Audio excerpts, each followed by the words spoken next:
आज का अंश भजन संहिता 16 वचन 11 है। हम एक साथ पढ़ेंगे। तू मुझे जीवन का रास्ता दिखाएगा, तेरे निकट आनंद की भरपूरी है, तेरे दाहिने हाथ में सुख सर्वदा बना रहता है। आमीन। आइए हम अपने बगल में बैठे लोगों का इस तरह अभिवादन करें। परमेश्वर यहां हमारे साथ हैं। आइए हम इस तरह एक दूसरे का अभिवादन करें। मैं प्रभु के नाम से प्रार्थना करता हूं कि परमेश्वर की कृपा जो यहां हमारे साथ है, हम सब पर बहुतायत से हो, जो शिविर के दूसरे दिन उपस्थित हुए हैं। दूसरा विषय है आनंद। वास्तव में आनंद शब्द हम मसीहियों के लिए बहुत परिचित होना चाहिए और यह कोई अनजाना शब्द नहीं होना चाहिए। फिर भी जब हम वास्तव में अपने जीवन को देखते हैं तो कई बार हम इस बात पर संदेह करते हैं कि क्या यह आनंद हमारे जीवन में गहराई से समा गया है और क्या हम इसका सही ढंग से अनुभव कर पा रहे हैं। ऐसा इसलिए है क्योंकि हम भी अविश्वासियों की तरह अक्सर उन्हीं डरों, चिंताओं और परेशानियों के सामने आनंदित नहीं रह पाते। इसलिए आज आनंद विषय के तहत हम यह देखने जा रहे हैं कि यह आनंद हम मसीहियों के जीवन को और हमारे जीवन के हर कोने को कैसे बदल सकता है और भर सकता है। जब हम जीवन के बारे में सोचते हैं तो हम अक्सर एक ही छवि के बारे में सोचते हैं। जीवन व्यस्त है, बहुत व्यस्त है। हाल ही में किंडरगार्टन के बच्चे भी अक्सर कहते हैं, मैं बहुत व्यस्त हूं। और फिर जब वे प्राथमिक विद्यालय की ऊंची कक्षाओं, मध्य विद्यालय या उच्च विद्यालय में पहुंचते हैं तो हम देखते हैं कि वे हमेशा असाइनमेंट, प्रोजेक्ट्स और परीक्षाओं के कारण किसी न किसी चीज में व्यस्त रहते हैं और कई रातें जागकर बिताते हैं। और फिर कभी कभी हम सोचते हैं कि जो कल हुआ, जो आज हुआ, वही कल भी होगा। यहां तक कि जब हम बस या मेट्रो से काम पर जाते हैं तो हम उन्हीं लोगों से मिलते हैं जिनसे हम कल मिले थे और शायद हम कल फिर से उन्हीं लोगों से मिलेंगे और साथ यात्रा करेंगे। ऐसा लगता है कि हमारा जीवन एक चक्र की तरह घूम रहा है। इसलिए मनोवैज्ञानिक परामर्श सत्रों में एक बात अक्सर सामने आती है। अधिकांश लोग यह सोचते हैं, अगर मैं बस थोड़ी और मेहनत करूं तो उसके बाद मैं वास्तव में जीवन का आनंद लेना शुरू कर दूंगा। वे सोचते हैं, अभी के लिए मैं थोड़ा धैर्य रखूंगा, थोड़ी और मेहनत करूंगा और बाद में जब समय आएगा तो मैं वास्तव में जीवन का आनंद लूंगा। फिर जब वे बूढ़े हो जाते हैं तो वे इस तरह पछताते हैं, मैंने कभी जीवन जिया ही नहीं। जो लोग परामर्श के लिए आते हैं उनमें से अधिकांश यही स्वीकार करते हैं, मैं बाद में आनंद लूंगा, मैं बाद में आनंद लूंगा। ऐसा सोचते सोचते जब जीवन का अंत आता है तो वे स्वीकार करते हैं, मैंने कभी जीवन जिया ही नहीं।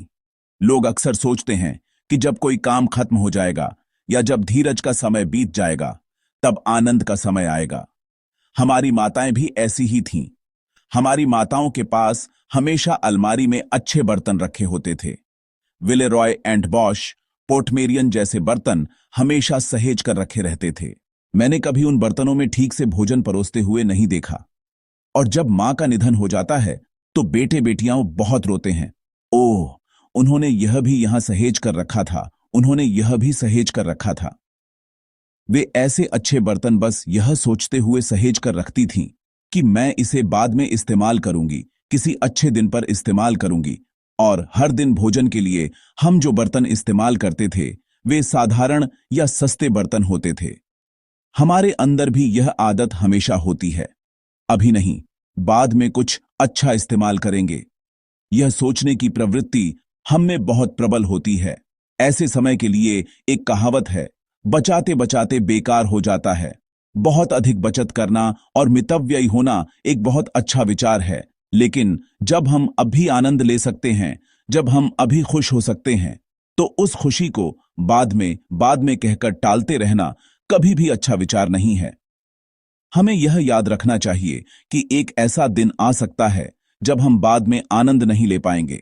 रॉबर्ट वॉल्डिंगर नाम के एक व्यक्ति ने यह पुस्तक लिखी है। यह पुस्तक सन 2023 में प्रकाशित हुई थी और वास्तव में द गुड लाइफ नामक यह पुस्तक काफी अनोखी है। कहा जाता है कि यह हार्वर्ड यूनिवर्सिटी मेडिकल स्कूल द्वारा सन 1988 से लगभग 80 से अधिक वर्षों तक खुशी पर किए गए शोध पर आधारित है।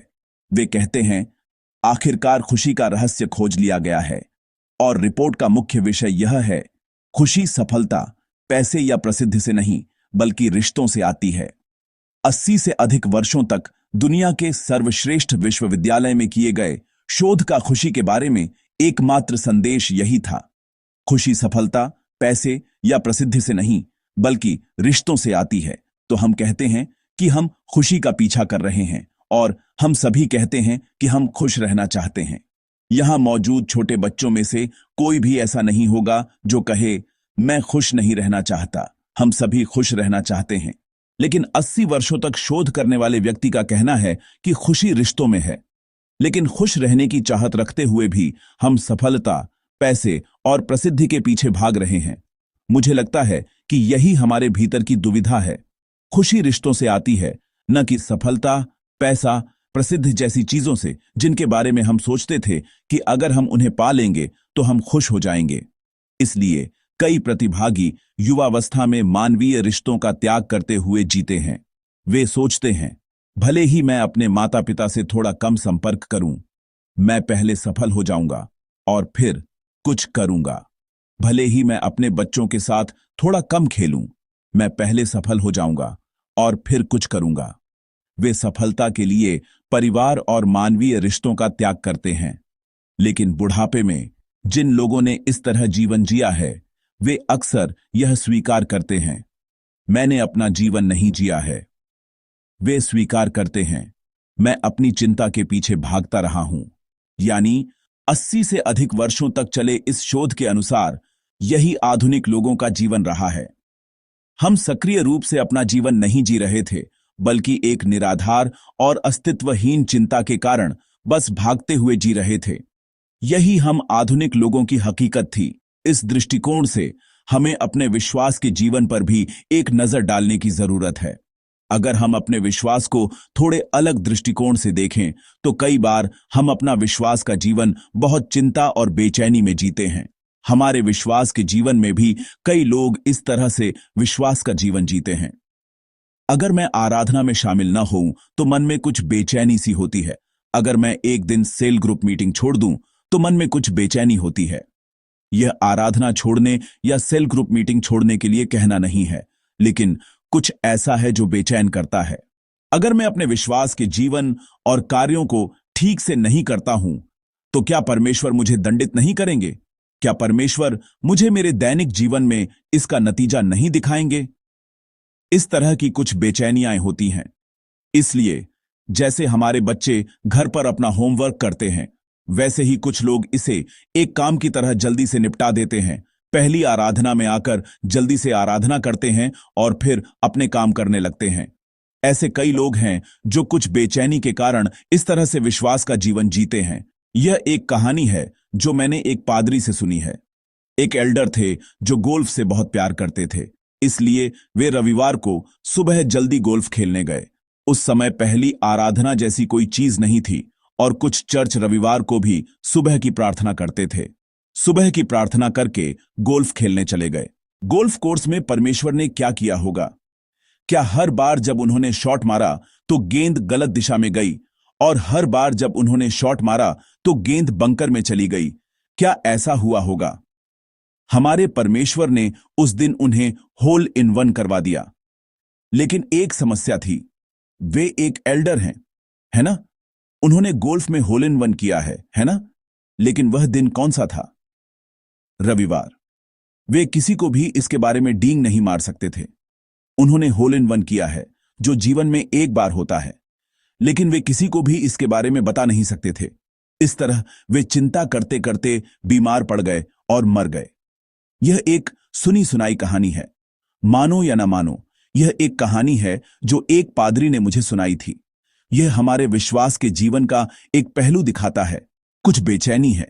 अगर हम आराधना किए बिना कुछ करते हैं, अगर हम सेल ग्रुप मीटिंग किए बिना कुछ करते हैं, तो कुछ बेचैनी होती है। ऐसा लगता है कि परमेश्वर दंड देंगे, ऐसा लगता है कि परमेश्वर कुछ कहेंगे। लेकिन हमारा जीवन, हमारे विश्वास का जीवन इस तरह की बेचैनी से प्रेरित होकर जीने के लिए नहीं है। आनंद विषय के तहत आराधना बहुत सुखद है। सेल ग्रुप मीटिंग बहुत आनंददायक है। उसमें सच्चा आनंद है, उसमें सच्ची खुशी है। गोल्फ जैसी चीज की तुलना में आराधना में सच्चा आनंद है। उस सेल ग्रुप मीटिंग में सच्ची खुशी है।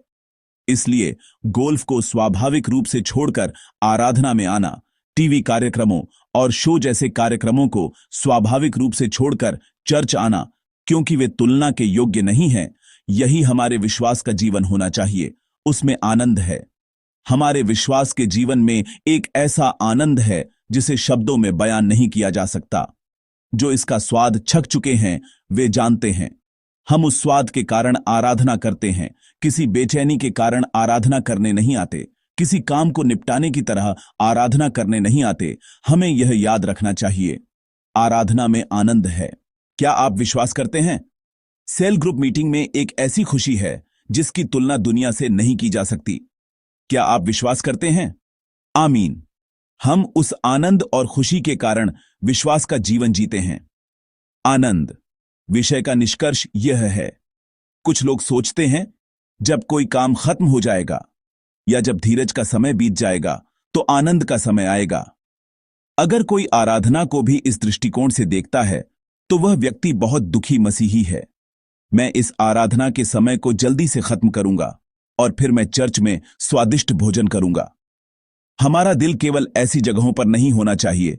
इसलिए यह धैर्य का समय नहीं है, यह गुजारने वाला समय नहीं है। यह नहीं है कि यह खत्म होने के बाद मैं कुछ आनंददायक करूंगा, बल्कि आराधना के समय में ही आनंद है। इस परमेश्वर के साथ विश्वास का जीवन जीने में आनंद है।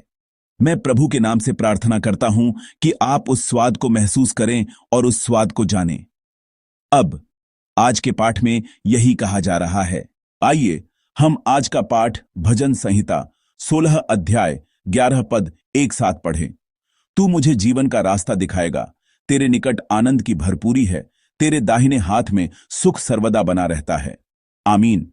हम सोचते हैं कि प्रभु में कुछ पवित्रता है, कुछ गंभीरता है, कुछ ऐसी कठोरता है जिस तक पहुंचा नहीं जा सकता, ऐसा महसूस होता है। लेकिन भजनकार ऐसा बिल्कुल नहीं कहता। भजनकार कहता है, तेरे निकट आनंद की भरपूरी है। वह खुशी के कारण उसके पास जाता है। तेरे दाहिने हाथ में सुख सर्वदा बना रहता है। उस आनंद के कारण वह प्रभु के सामने प्रभु के साथ चलता है। यह हम विश्वासियों का आशीर्वाद है। अगर हम उस पद का थोड़ा और विश्लेषण करें तो यह इस तरह है। जीवन का मार्ग हमारी यात्रा को कहा जा सकता है। जिस मार्ग पर हम चलते हैं वह जीवन देने वाला और जीवन की ओर ले जाने वाला मार्ग है।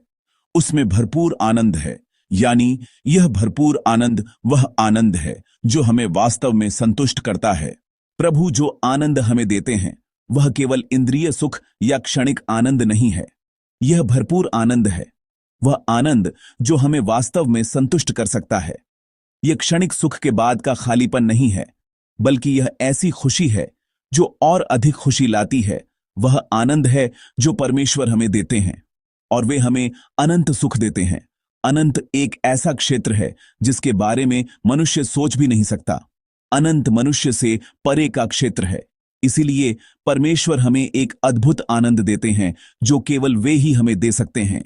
इसलिए यह आनंद आनंद का सार है। यह एक मौलिक आनंद है।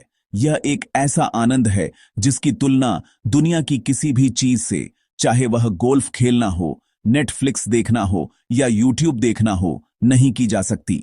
यह हमारे प्रभु के साथ चलने के मार्ग पर है। मैं प्रभु के नाम से प्रार्थना करता हूं कि आप ऐसे आनंद का अनुभव करते हुए जीवन जिएं। अब हम दो प्रकार के आनंद के बारे में जानेंगे।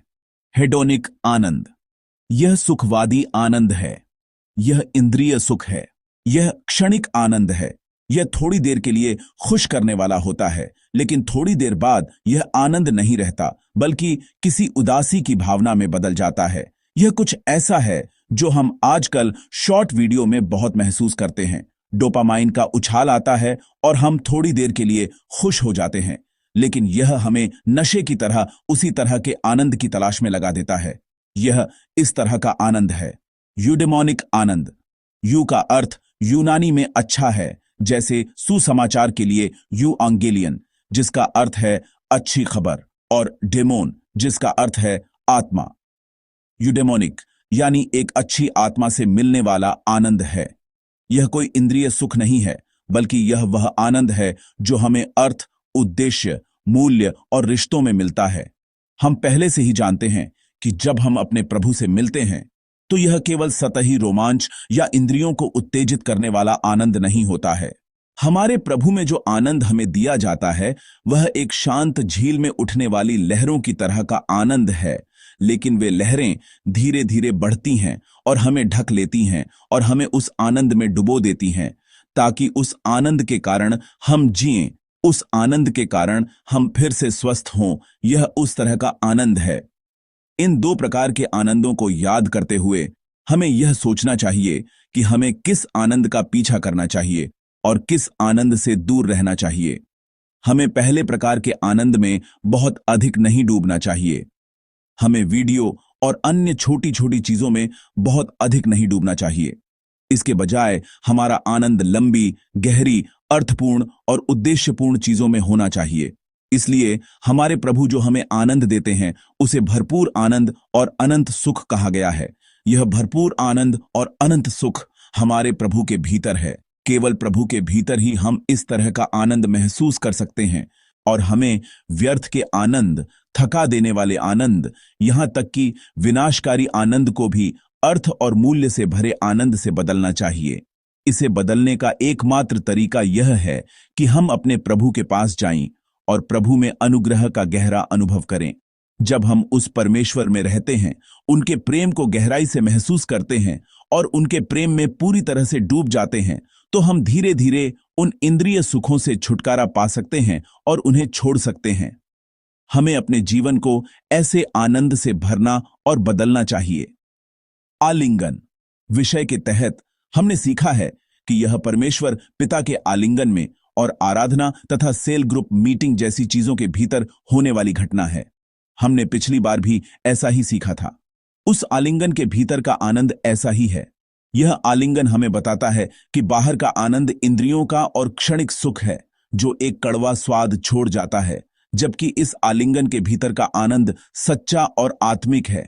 इसलिए हम केवल समर्पण नहीं करते, केवल अपना जीवन नहीं देते, केवल कठोरता से विश्वास का जीवन नहीं जीते, बल्कि विश्वास का जीवन जीते हुए अधिक आनंद और गहरा सुख महसूस करते हैं। यही हम मसीहियों का जीवन है। इसलिए कई लोग कहते हैं कि विश्वास का जीवन जीने से ऐसा लगता है कि कुछ खो रहा है, कुछ त्याग करना पड़ रहा है, कुछ छोड़ना पड़ रहा है। लेकिन यह हमारे लिए कभी भी दुख या दर्द नहीं बनता, बल्कि यह महसूस करना कि इस तरह जीना ही सच्चा आनंद है। यही हमारे प्रभु के भीतर का आनंद है। इसलिए मैं हिम्मत करके यह सोचता हूं कि हमारे प्रभु जो उस क्रूस पर थे, उन्होंने किसी भी अन्य व्यक्ति से अधिक खुशहाल जीवन जिया होगा, सबसे आनंदमय क्षण का अनुभव किया होगा, क्योंकि वहां अनंत आनंद है। हमारे प्रभु के आलिंगन में एक अलग स्तर का आनंद है। क्या आप विश्वास करते हैं? मैं प्रभु के नाम से प्रार्थना करता हूं कि हम सभी हर दिन आराधना में और सेल ग्रुप मीटिंग में इस अलग स्तर के आनंद को महसूस करते हुए जिएं। हमें यह याद रखना चाहिए कि आलिंगन के भीतर एक पूरी तरह से अलग स्तर का सच्चा आनंद है। उस आनंद का स्वाद छकते हुए जीना ही हमारे विश्वास का जीवन है। इसीलिए यह केवल खुद को कठोर अनुशासन में रखने या तराशने जैसा नहीं है, बल्कि परमेश्वर का अनुसरण करना आनंददायक है और उस परमेश्वर के वचन के अनुसार जीना वास्तव में सुखद और खुशहाल है। मैं आशा करता हूं कि हम उस स्तर के विश्वास के जीवन को फिर से शुरू कर सकते हैं। अब दूसरे बिंदु पर आगे बढ़ते हैं। लेकिन हम आनंद क्यों नहीं उठा पाते? परमेश्वर हमारे लिए इतने आनंददायक हैं, परमेश्वर हमारे लिए सच्चा सुख है, तो हम आनंद क्यों नहीं उठा पाते? हम हमेशा ऐसा क्यों महसूस करते हैं कि हम किसी तरह तंगी में जी रहे हैं? एक शब्द में कहें तो यह गलतफहमी के कारण है। सबसे पहले हम परमेश्वर के बारे में बहुत सारी गलतफहमियों के साथ जीते हैं और हम अपने बारे में भी गलतफहमियों के साथ जीते हैं। परमेश्वर के बारे में गलतफहमी यह है कि हम कभी कभी उनके बारे में ऐसी पूर्व धारणा रखते हैं कि वे हमें डांटना चाहते हैं, हमारी गलतियों को ढूंढकर हमें फटकारना और दंड देना चाहते हैं। हम अक्सर ऐसा सोचते हैं। हम हमेशा सोचते हैं कि क्या परमेश्वर हमें दंड देंगे? अगर मैं कुछ गलत करता हूं तो क्या परमेश्वर मुझे डांटेंगे? क्या वे हमारे साथ सख्ती से पेश आएंगे? लेकिन हमारे परमेश्वर बिल्कुल वैसे नहीं हैं। हमारे परमेश्वर ऐसे हैं कि अगर हम 99 गलतियां भी करें तो वे हमारी एक अच्छी बात ढूंढकर बहुत अच्छा कहकर प्रशंसा करते हैं। परमेश्वर हमारी गलतियों को खोजने वाले नहीं हैं, बल्कि हमारी अच्छी बातों को खोजने वाले हैं, और उस अच्छी बात को ढूंढकर प्रशंसा करना ही हमारे परमेश्वर का स्वभाव है। आज स्तुति करते हुए मुझे एक दृश्य याद आया। जब हम पुराने नियम के नबियों को देखते हैं, तो जब उन्होंने परमेश्वर की शक्तिशाली उपस्थिति को महसूस किया, तो उन्होंने सोचा कि वे मर गए हैं। मैं एक पापी मनुष्य हूं, मैं पापों से भरा हूं, अब मैं बर्बाद हो गया हूं, मैं मर गया हूं। वे ऐसा स्वीकार करते हैं, लेकिन क्या परमेश्वर ने उस शक्तिशाली उपस्थिति में पाप से भरे नबियों को एक बार भी मारा? क्या उन्होंने एक बार भी उन्हें मिटा दिया? नहीं। वे शक्तिशाली उपस्थिति में प्रकट हुए और वे जानते थे कि वे पाप से भरे इंसान हैं, लेकिन उन्होंने उन्हें जीवित रखा और उन्होंने उन्हें खड़ा किया और उन्होंने उन्हें परमेश्वर का काम करने दिया। यह परमेश्वर का तरीका है। क्या परमेश्वर ऐसा इसलिए करते हैं क्योंकि वे नहीं जानते कि उनके अंदर पाप है? क्या ऐसा इसलिए है क्योंकि वे इतने स्वच्छ हैं कि उनके अंदर कोई पाप नहीं है? नहीं। परमेश्वर उनके अंदर कोई भी अच्छी बात, चाहे वह कितनी भी छोटी क्यों ना हो, ढूंढकर उस व्यक्ति को खड़ा करना चाहते हैं, उसे अपने उपकरण और कार्यकर्ता के रूप में उपयोग करना चाहते हैं और उसके माध्यम से काम करना चाहते हैं। यही हमारे परमेश्वर का हृदय है। वे हमारे अंदर के पापों और गलतियों को ढूंढकर हमें डराना या दंड देना नहीं चाहते, बल्कि परमेश्वर किसी भी तरह से अच्छी बात ढूंढकर हमारी प्रशंसा करना और हमें खड़ा करना चाहते हैं। मैं प्रार्थना करता हूं कि आप इस पर विश्वास करें, तब हमारा दृष्टिकोण थोड़ा बदल सकता है। परमेश्वर के प्रति हमारा दृष्टिकोण थोड़ा बदल सकता है। हम परमेश्वर के सामने थोड़ा और आत्मविश्वास और साहस के साथ आ सकते हैं। यही आनंदमय विश्वास है। एक कदम और आगे बढ़कर आइए हम रोमियो 8 अध्याय 14 से 15 पद एक साथ पढ़ें। इसीलिए कि जितने लोग परमेश्वर के आत्मा के चलाए चलते हैं, वे ही परमेश्वर के पुत्र हैं। क्योंकि तुमको दासत्व की आत्मा नहीं मिली कि फिर भयभीत हो, परंतु लेपालकपन की आत्मा मिली है, जिससे हम हे अब्बा, हे पिता कहकर पुकारते हैं। आमीन। जो लोग डरते हैं वे हैं जिन्होंने दासत्व की आत्मा पाई है। वे परमेश्वर से केवल डर ही सकते हैं। लेकिन जिन लोगों ने परमेश्वर की आत्मा पाई है, यानी परमेश्वर के पुत्र, वे परमेश्वर की उपस्थिति में बस खुश और आनंदित होते हैं और उसका आनंद ले सकते हैं। डर किसे होता है? परमेश्वर के बाहर के लोगों को। इसलिए मैंने कहा कि न्याय के दिन के दो पहलू हैं। न्याय का दिन, जो लोग यीशु मसीह में विश्वास नहीं करते, उनके लिए वह वास्तव में न्याय का दिन है। लेकिन जो लोग यीशु मसीह में हैं, उनके लिए वह न्याय का दिन उत्सव का दिन है। मैं विश्वास करता हूं यही द्वैधता है। जो लोग डरते हैं वे हैं जिन्होंने दासत्व की आत्मा पाई है। हमने दासत्व की आत्मा नहीं पाई है। यीशु मसीह में विश्वास के द्वारा हमारे भीतर पवित्र आत्मा जीवित है। क्या आप विश्वास करते हैं? जिन लोगों ने परमेश्वर की आत्मा पाई है, वे परमेश्वर को बस अब्बा, पिता कहकर पुकारते हैं। जैसे हमारे बच्चे यह सोचने से पहले ही कि मेरे अंदर कुछ गलत है या पिता को खुश करने लायक कुछ है, बस अपने पिता के पास दौड़कर लिपट जाते हैं, उसी तरह की गर्मजोशी और खुलापन हमारे प्रभु के साथ भी है। मैं प्रभु के नाम से प्रार्थना करता हूं कि आप पुत्र होने के इस आशीर्वाद का आनंद उठाएं। परमेश्वर को गलत न समझें और यह भी गलत न समझें कि हम कौन हैं। इसलिए जो हमारे पास है उसे बाइबल अधिकार कहती है। आइए हम यूहन्ना 1 अध्याय 12 पद एक साथ पढ़ें। परंतु जितनों ने उसे ग्रहण किया, उसने उन्हें परमेश्वर की संतान होने का अधिकार दिया, अर्थात उन्हें जो उसके नाम पर विश्वास रखते हैं। उन्हें परमेश्वर की संतान होने का अधिकार दिया गया है। यह भयभीत करने वाली आत्मा नहीं है। हमें एक ऐसी आत्मा दी गई है जिससे हम बस अब्बा, पिता कहकर दौड़ सकते हैं। और मत्ती 28 अध्याय 18 से 20 पद में इस प्रकार लिखा है, हमारे प्रभु के स्वर्गारोहण से ठीक पहले हमें दी गई आज्ञा को हम एक बार फिर से पढ़ें। यीशु ने उनके पास आकर कहा, स्वर्ग और पृथ्वी का सारा अधिकार मुझे दिया गया है। इसलिए तुम जाओ, सब जातियों के लोगों को चेला बनाओ और उन्हें पिता और पुत्र और पवित्र आत्मा के नाम से बपतिस्मा दो और उन्हें सब बातें जो मैंने तुम्हें आज्ञा दी है मानना सिखाओ। और देखो, मैं जगत के अंत तक सदा तुम्हारे संग हूं। आमीन। स्वर्ग और पृथ्वी का सारा अधिकार किसके पास है? हमारे प्रभु के पास। लेकिन वह प्रभु अभी कहां हैं? उन्होंने वादा किया, मैं सदैव तुम्हारे संग हूं। हमने यीशु मसीह में विश्वास के द्वारा पुत्र होने का अधिकार प्राप्त किया है। इसके अलावा हम अभी यीशु मसीह, जिनके पास स्वर्ग और पृथ्वी का सारा अधिकार है, के साथ हमेशा चलने वाला जीवन जी रहे हैं। क्या सहमने का कोई कारण है? क्या डरने, चिंता करने, परेशान होने का कोई कारण है? हमारे प्रभु, जिनके पास स्वर्ग और पृथ्वी का सारा अधिकार है, हमारे साथ हमेशा हैं, तो क्या डरने का कोई कारण है? क्या कांपने का कोई कारण है? क्या चिंता करने का कोई कारण है? मैं प्रभु के नाम से प्रार्थना करता हूं कि आप परमेश्वर की संतान के रूप में साहसपूर्वक आनंद लेते हुए जिएं। मैं प्रभु के नाम से प्रार्थना करता हूं कि ऐसा आनंदमय जीवन हम में भर जाए। इसलिए जो हमारे पास है वह परमेश्वर की संतान होने का अधिकार है। हम प्रभु के सामने साहसपूर्वक जा सकते हैं। हम परमेश्वर के सामने साहसपूर्वक दौड़कर लिपट सकते हैं और प्रभु की गोद में जा सकते हैं। और जिनके पास स्वर्ग और पृथ्वी का सारा अधिकार है, वे हमारे साथ हमेशा रहने का आशीर्वाद अभी भी दे रहे हैं। वह प्रभु हमारे साथ कार्यस्थल पर भी हैं। वह प्रभु हमारे बच्चों के स्कूलों में भी हैं। अभी हम जहां भी हैं, जिनके पास स्वर्ग और पृथ्वी का सारा अधिकार है, वे हमारे साथ हैं।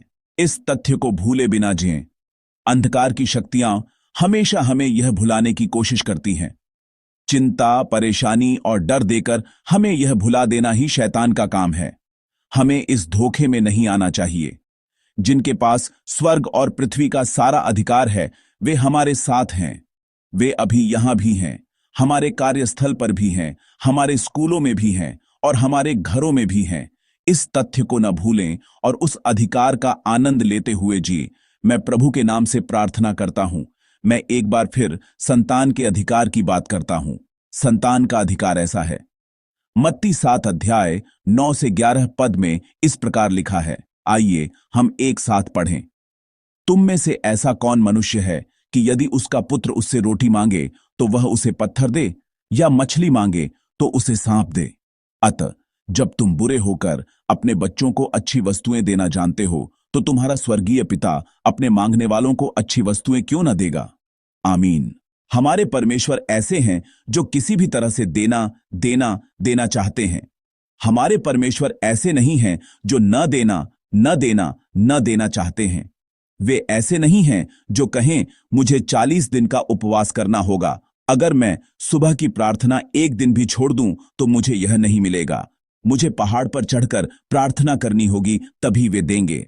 भले ही हमारी 99 बातें गलत हों, वे उस एक अच्छी बात को देखकर किसी भी तरह से देना चाहते हैं। वही हमारे प्रभु हैं। मैं चाहता हूं कि हम सब उस प्रभु के सामने खुलकर मांगने वाले बने। काश हम ऐसे होते जो साहसपूर्वक कह सकते, अब्बा दीजिए, अब्बा दीजिए। मेरे बच्चे कभी कभी मेरे कपड़े पहन लेते हैं। शायद उन्हें वे कपड़े सुंदर लगते हैं, इसलिए वे कभी कभी मेरे कपड़े पहनकर बाहर चले जाते हैं। क्या मैं उन्हें देखकर कहूंगा, अरे तुमने मेरे कपड़े क्यों पहने? मैं ऐसा नहीं कहता। मैं कह सकता हूं, तुम इससे भी सुंदर कपड़े पहन सकते थे। लेकिन मैं यह नहीं कहता, तुमने मेरे कपड़े क्यों पहने? लेकिन अगर कोई अजनबी मेरे पसंदीदा कपड़े पहने हुए मेरे पास से गुजरे, तो क्या मैं चुप रहूंगा? नहीं, है ना? यही बात है। परमेश्वर हमें कुछ अच्छा, कुछ और देना चाहते हैं। वे ऐसे नहीं हैं जो न देना चाहते हो, या कहें, अगर तुम आज अपनी आवाज खो दो तो मैं दूंगा, अगर तुम 40 दिन का उपवास करो तो मैं दूंगा। ऐसे समय होते हैं जब वे हमें विशेष प्रार्थना करने के लिए कहते हैं। विशेष रूप से जब परमेश्वर ऐसी आज्ञा या प्रेरणा देते हैं, तब हम ऐसा कर सकते हैं। लेकिन आधार यह है कि परमेश्वर न देने वाले नहीं हैं, बल्कि किसी भी तरह से देने वाले परमेश्वर हैं। तब हम परमेश्वर के साथ चलने वाले जीवन का आनंद लेते हुए जी सकते हैं। हम परमेश्वर के साथ उस सहभागिता के मार्ग पर आनंद लेते हुए चल सकते हैं। मैंने अपनी युवावस्था में एक उदाहरण देखा था। यह मुझे अपनी ही कहानी लगी, इसीलिए मुझे अच्छी तरह याद है। एक टैक्सी ड्राइवर ने एक बूढ़ी औरत को अपने सिर पर भारी बोझ उठाए जाते हुए देखा, तो उसने उसे अपनी टैक्सी में बैठा लिया। उस बूढ़ी औरत ने क्या किया? उसने अपने सिर पर भारी बोझ रखे हुए ही टैक्सी में बैठ गई। तो टैक्सी ड्राइवर ने पूछा, दादी, अपना बोझ नीचे रख दीजिए। तो उसने कहा, आपकी गाड़ी में बैठना ही बड्ढी बात है, मैं अपना बोझ कैसे नीचे रख सकती हूं? क्या हमारा विश्वास का जीवन कभी कभी ऐसा नहीं होता? हम अपने सारे बोझ परमेश्वर को सौंप सकते हैं, लेकिन हम बस अपना बोझ खुद ढोते हुए परमेश्वर के सामने भी आनंद नहीं उठा पाते। क्या हमारा विश्वास का जीवन ऐसा नहीं है? हम अपनी चिंताएं, अपनी परेशानियां, अपने डर सब परमेश्वर को सौंप सकते हैं, बस इतना ही करना है। परमेश्वर ने कहा था, अपना बोझ मुझ पर डाल दो, अपना बोझ मुझे सौंप दो। लेकिन हम कहते हैं, मुझे शर्म आती है, मैं कैसे करूं? मुझे खेद है, मैं कैसे करूं? और हम अपना बोझ खुद ढोते हुए उदास चेहरा लेकर जीते हैं। क्या मैं अभी अपना विश्वास का जीवन इसी तरह जी रहा हूं? क्या परमेश्वर इस रूप को देखकर प्रसन्न होंगे? क्या परमेश्वर कहेंगे, तुमने इसे ढोया है इसलिए मैं प्रसन्न हूं? या वे कहेंगे, ऐसा मत करो? काश हम अपने विश्वास के जीवन पर शांति से विचार कर पाते कि क्या यह ऐसा नहीं है। परमेश्वर इस प्रकार कहते हैं, जो थके और बोझ से दबे हैं उनसे वे इस प्रकार कहते हैं। मैं चाहता हूं कि हम इसे आज प्रभु द्वारा हमें दिए गए वचन के रूप में एक साथ ग्रहण करें।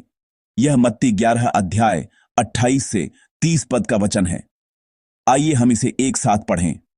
हे सब परिश्रम करने वालों और बोझ से दबे हुए लोगों, मेरे पास आओ, मैं तुम्हें विश्राम दूंगा। मेरा जुआ अपने ऊपर उठा लो और मुझसे सीखो, क्योंकि मैं नम्र और मन में दीन हूं, और तुम अपने मन में विश्राम पाओगे, क्योंकि मेरा जुआ सहज और मेरा बोझ हल्का है। आमीन। वास्तव में इस पद की व्याख्या करना बहुत कठिन था। मैं सोचता था कि इस वचन को कैसे समझा जाए।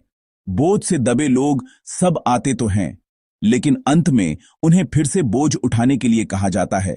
तो क्या वे बोझ उठाने के लिए बुला रहे हैं? मुझे ऐसा विचार आया, लेकिन हमें यह देखना होगा कि हम कौन सा बोझ ढो रहे हैं। इस वचन में क्या हम वह बोझ ढो रहे हैं जो हमारे प्रभु ने हमें ढोने के लिए कहा है, या क्या हम वह बोझ ढो रहे हैं जिसे हम सोचते हैं कि मुझे ढोना है? हमें अपने ढोए हुए बोझ पर एक नजर डालनी होगी। हम लगातार उस बोझ के बजाय जो हमारे प्रभु ने हमें ढोने के लिए कहा है, वह बोझ ढोते हैं जिसे हम सोचते हैं कि मुझे ढोना है। क्या हमारा जीवन अब तक ऐसा नहीं रहा है? मैं इस बोझ को नीचे नहीं रख सकता, मुझे यह बोझ ढोते हुए जीना है। मेरे कंधों पर ऐसे बोझ हैं, मुझे उन्हें ढोते हुए जीना है। यह सोचते हुए हम अब तक जीते आए हैं। लेकिन हमारे प्रभु ऐसा नहीं कहते हैं। वे कहते हैं, तुम वह बोझ क्यों ढो रहे हो? वे कहते हैं, तुम्हें मेरा बोझ ढोना है। मेरा बोझ उस बोझ से अलग है। तो यह वचन मुझे समझ आया कि हमें अपने कठिन और भारी बोझ को प्रभु के आसान और हल्के बोझ से बदलना है। हमें अपने बोझ को प्रभु के बोझ से बदलना है। जैसे हमें क्षणिक सुखवादी आनंद के बजाय हमारे प्रभु द्वारा दिए गए अनंत और उद्देश्यपूर्ण आनंद से खुद को बदलना है, वैसे ही हमारे ढोए हुए बोझ को भी इस तरह बदलना है। यह वह बोझ नहीं है जिसे मैं ढोना चाहता हूं या जिसे मैं सोचता हूं कि मुझे ढोना है, बल्कि अगर हम उस बोझ को ढोते हैं जिसे हमें ढोने के लिए कहा गया है, तो हम इस दुनिया में थोड़ा और आनंद, शांति और खुशी में जी सकते हैं। यह बोझ के माध्यम से हमें दिया गया सबक है। मैं प्रभु के नाम से प्रार्थना करता हूं कि आप अपना बोझ नीचे रखकर हमारे प्रभु द्वारा कहे गए बोझ को ढोते हुए जिए। जब ऐसा होता है तो हम वास्तव में एक आनंदमय जीवन जी सकते हैं। जब हम ध्यान से सोचते हैं कि हमारे प्रभु हमें कौन सा बोझ ढोने के लिए कह रहे हैं और उस बोझ को ढोते हैं, तो हमारे प्रभु हमारा बोझ उठाते हैं। जब हम अपने बच्चों का बोझ ढोते हुए संघर्ष कर रहे होते हैं, तो हमारे प्रभु कहते हैं, उस बोझ को नीचे रखो, उन बच्चों का बोझ मुझे दो और तुम मेरा बोझ ढो। और जिन समस्याओं को हम हल करने की कोशिश कर रहे थे, परमेश्वर उन्हें एक पल में हल कर देंगे। परमेश्वर काम करेंगे, हम परमेश्वर का बोझ ढोएंगे और परमेश्वर हमारा बोझ ढोएंगे। इस तरह हम परमेश्वर के साथ चलेंगे। मैं प्रभु के नाम से प्रार्थना करता हूं कि हम बोझ ढोने की इस शिक्षा के बारे में एक बार फिर से गहराई से सोचें और हम प्रभु का बोझ ढोते हुए अपने बोझ को नीचे रखने के आशीर्वाद का जीवन जिएं। परमेश्वर की संतानों का आनंद ऐसा है, यह प्रभु का आसान और हल्का बोझ ढोते हुए जीना है। अपना बोझ नीचे रखकर हमारे प्रभु का बोझ ढोते हुए जीना है। इसलिए यह बोझ हमें दबाने वाला बोझ नहीं है, यह हमें जीवन देने वाला बोझ है। यह हमें खुश करने वाला बोझ है, हमें आनंदित करने वाला बोझ है। उस प्रभु का बोझ ढोते हुए जीना ही आनंदमय जीवन है। जब हम जीवन के बारे में सोचते हैं तो हम हमेशा व्यस्तता, परिश्रम, थकावट जैसी चीजों के बारे में सोचते हुए जीते आए हैं। लेकिन हमारे प्रभु कहते हैं, वहां से बाहर आओ। वे प्रस्ताव करते हैं, तुम जो बोझ ढो रहे हो उसे नीचे रखकर मैं जो बोझ देता हूं उसे ढोकर क्यों नहीं देखते। अंत में मैं आज के उपदेश को इस तीर्थयात्री और बेघर व्यक्ति की तस्वीर के साथ समाप्त करना चाहता हूं। कभी कभी हमारा जीवन भी कठिन होता है और विश्वास का जीवन जीने वाले लोगों का जीवन भी कठिन और मुश्किल होता है। लेकिन हमारी मुश्किलें और कठिनाइयां दुनिया के लोगों से अलग हैं, वे समान नहीं हैं। एक व्यक्ति तीर्थ यात्रा पर निकला एक तीर्थयात्री है और दूसरा व्यक्ति बेघर जीवन जी रहा है। ये दोनों लोग बाहर से देखने पर बहुत समान जीवन जी रहे होंगे, थोड़ा कठिन, समृद्ध नहीं और थोड़ा असुविधाजनक। लेकिन अगर आप इन लोगों की मन की स्थिति को देखें तो क्या आप कह सकते हैं कि वे दोनों समान हैं? यदि आप इन दो प्रकार के लोगों की आंतरिक अवस्था को देखें तो क्या आप यूं ही यह कह सकते हैं कि उनका जीवन समान है? ऐसा क्यों नहीं कहा जा सकता? तीर्थयात्री एक उद्देश्यपूर्ण जीवन जी रहा है। वह जानता है कि कहां जाना है, क्या करना है और कहां लौटना है, और वह उस जीवन के मार्ग पर चल रहा है। लेकिन बेघर व्यक्ति ऐसा नहीं है। बेघर व्यक्ति एक ऐसा व्यक्ति है जो यह जाने बिना जी रहा है कि आज कैसे जीना है, कल कैसे जीना है। तो बाहर से देखने पर अविश्वासी और विश्वासी समान दिख सकते हैं, लेकिन हम अपने भीतर आनंदमय जीवन, सच्चा आनंद, अनंत सुख का आनंद लेते हैं, क्योंकि हम जानते हैं कि हम कहां जा रहे हैं और हम किसके साथ जा रहे हैं। इसलिए आनंदमय जीवन एक उद्देश्यपूर्ण जीवन है जो परमेश्वर हमें देते हैं, और यह एक ऐसी जीवन यात्रा है जिसमें हम परमेश्वर के साथ कदम से कदम मिलाकर अपनी मंजिल की ओर लौटते हैं। मैं प्रार्थना करता हूं कि हमारा जीवन भी ऐसा ही हो, एक ऐसा जीवन जिसमें उद्देश्य हो, अपनी मंजिल का पता हो और यह पता हो कि हमारा साथी कौन है। इसलिए यह एक ऐसा जीवन है जो समान दिखता है लेकिन पूरी तरह से अलग स्तर का है। मैं प्रार्थना करता हूं कि आप ऐसा जीवन जिएं।